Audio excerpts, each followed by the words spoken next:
Good evening, and welcome to the latest edition of Randall Reads.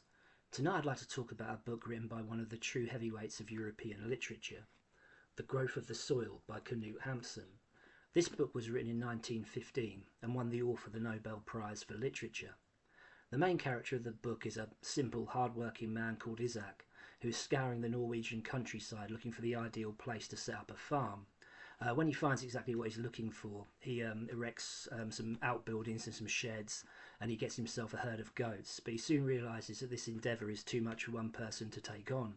He makes a few inquiries in the local community, and soon this big, robust woman turns up on his doorstep, Inga, who eventually becomes his wife. Unfortunately, she suffers from a hair lip, which has some serious repercussions later on in the novel. But side by side, they work tirelessly and they build up the farm into this thriving concern, but it's on the birth of their third child that tragedy strikes the family, as the daughter is born with a hair lip, just like Inga herself. In absolute despair, fearing that the child will endure, the same teasing and tormenting that Inga herself endured when she was a child, she kills the baby.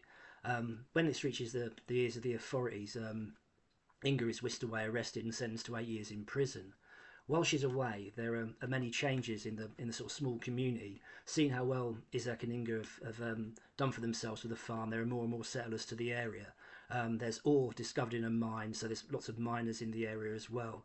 And this is perhaps the sort of main theme of the book, how the modern world and modern technology encroaches on the simple life that Isak envisaged for himself, and that no longer really exists. This is exemplified by the attitudes of his children, who are more and more drawn to the city, and one of his sons actually emigrates to America in the end. It's around 500 pages, but it's such an easy read with some compelling and really likeable characters that I'm sure you'll find it a breeze. So that's my recommendation for this week. It's The Growth of the Soil by Knut Hamsun. Thank you for listening. Good evening.